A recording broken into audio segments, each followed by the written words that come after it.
buah dari seluruh ibadah adalah cerminan-cerminan lahiriah. Itu buahnya. Secara lahiriah akan muncul akhlak yang baik. Apa contohnya? Salat yang berperan aktif membersihkan kalbu insan, membuat jiwa menjadi tenang, akan berperan nanti dalam bentuk lahiriah adalah sebagai pencegah orang itu dari perbuatan keji dan mungkar. Itu pertanda dia salat. Nah, begitu juga orang yang berpuasa, apa tampilan lahiriah dia? Dia akan memiliki kemampuan kendali terhadap syahwat.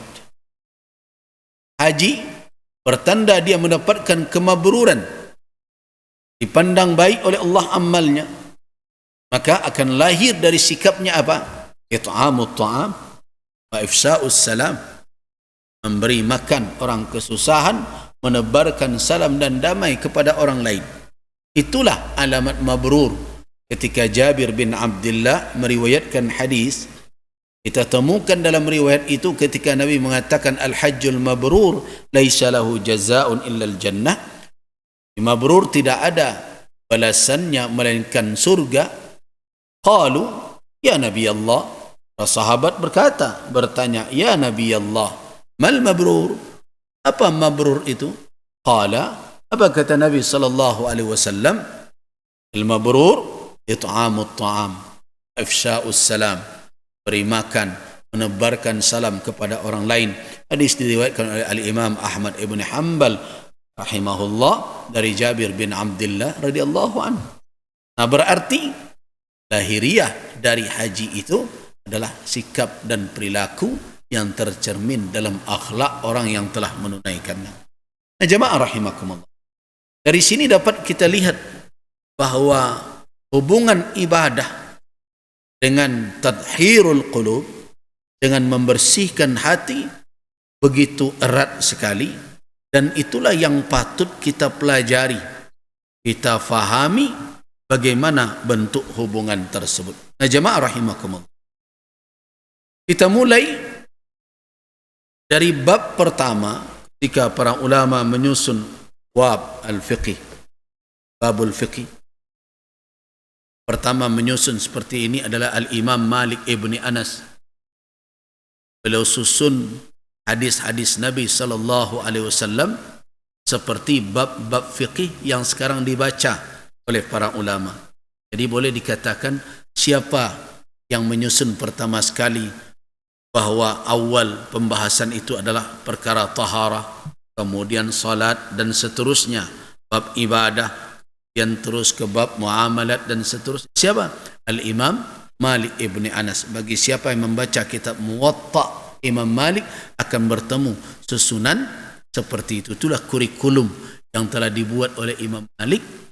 Kurikulum itulah yang sampai hari ini disebarkan dan diikuti oleh para ulama. Nah, kita mulailah dari yang pertama adalah bab at-taharah. Kalau kita berbicara tentang at-taharah, apa hubungannya taharah itu dengan tathhirul qulub, dengan membersihkan hati? Kita ambil di antaranya kitab Minhajul Qasidin. Di situ dikatakan anna at-taharata laha arba'u maratib. Sesungguhnya at-taharah ada 4 tingkat. Kalau kita berbicara tidak hanya sebatas sah atau batalnya taharah yang kita lakukan, apakah dalam bentuk berwudu atau dalam bentuk mandi dari hadas. Nah, dikatakan bahwa at-taharah laha arba'u maratibah. Taharah itu memiliki 4 martabat, 4 tingkatan.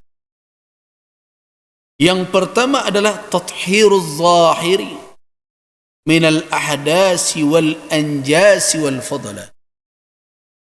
membersihkan zahir kita dari segala hadas, dari segala najis dan segala hal yang kumuh dan kotor yang melekat pada diri.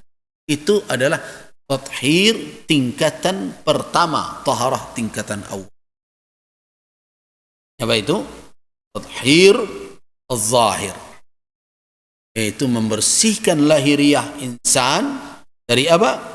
Minal ahdas, dari hadas, wal anjas, dari najis, wal fudalat, dan dari hal-hal yang tidak penting ada pada tubuh, kotoran, walaupun dia tidak termasuk hadas, tidak termasuk najis, tapi dia mestinya dibersihkan. Apa misalnya? Kita ambil saja ingus.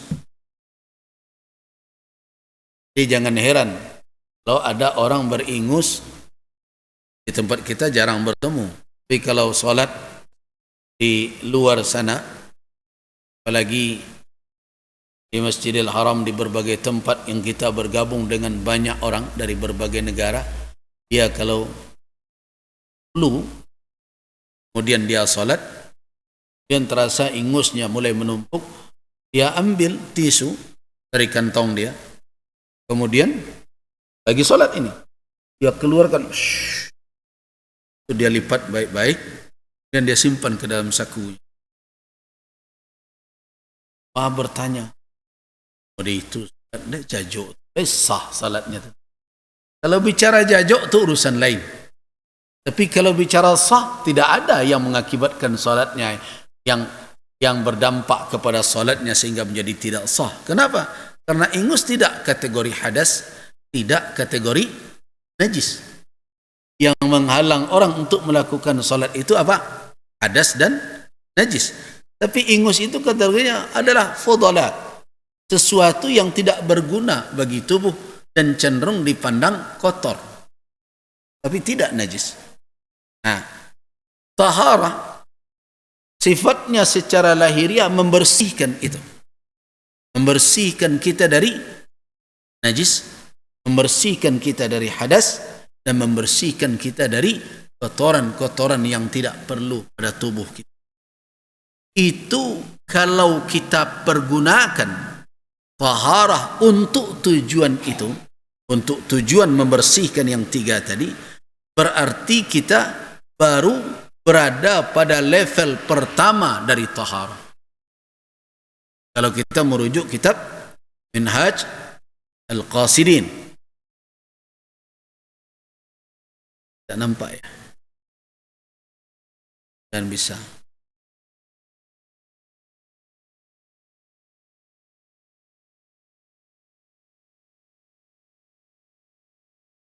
Sudah.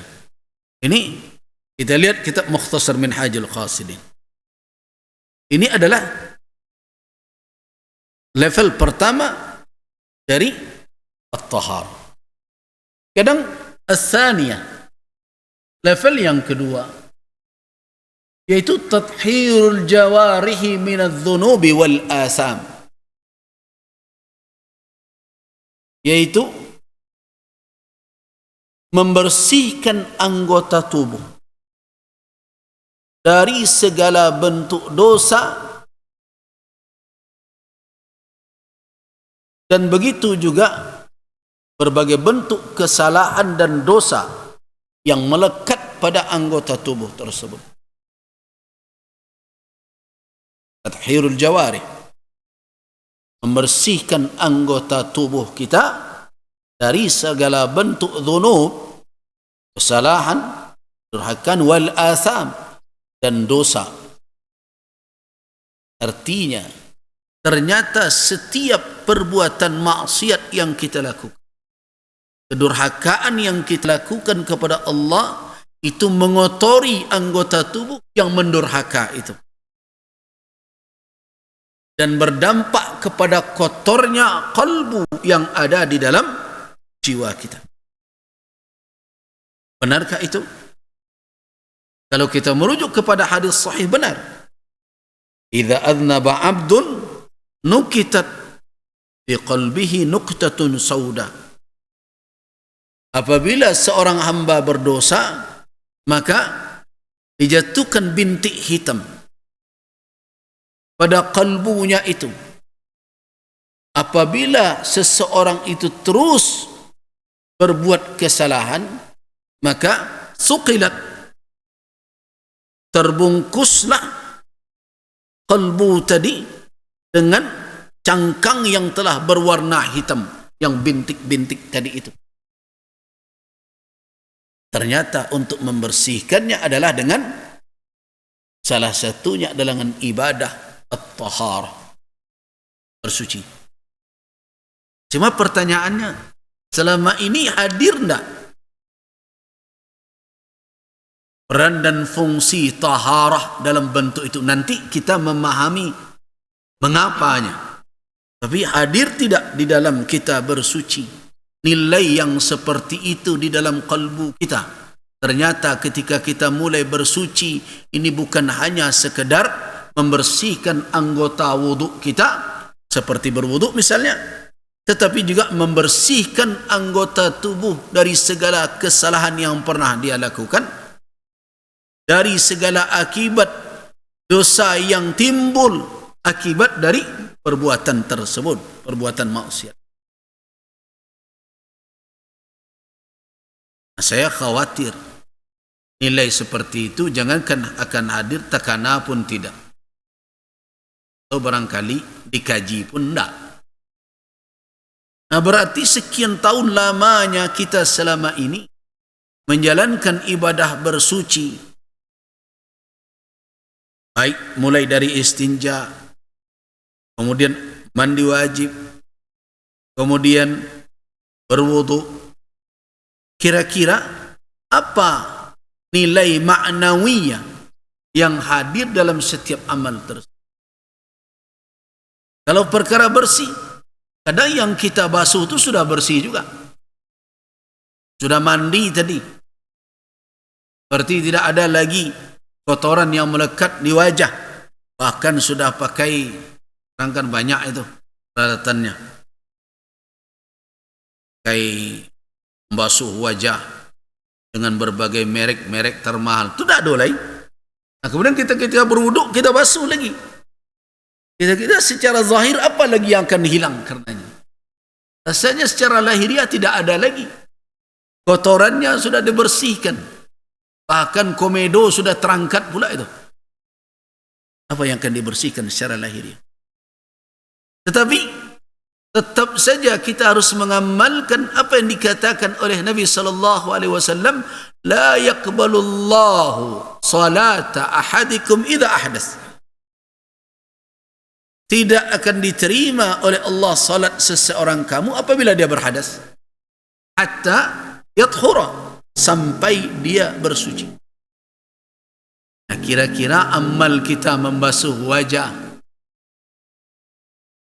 membasuh tangan, menyapu kepala, membasuh kaki, kira-kira fungsinya tinggal apa lagi itu?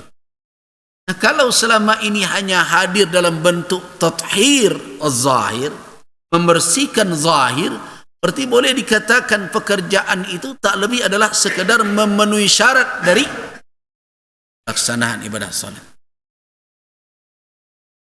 Nah, alangkah ruginya kita. Ternyata di balik amalan tersebut tidak hanya aspek lahiriah yang dibersihkan, tapi juga adz-dzunub wal asam. Efek dari kemaksiatan yang melekat pada tubuh kita, pada anggota tubuh, dan juga dosa yang akan berakibat fatal kelak ketika di hari pertanggungjawaban. Semua itu tentu tidak akan luput dari tanggung jawab kita. Itu kalau sampai menghadirkan makna itu dan telah berfungsi sampai ke sana, itu baru level 2. Tadi berapa level? Berapa martabat? 4. Nah, itu baru dosanya yang hilang karenanya, bekas dari dampak dari kemaksiatan.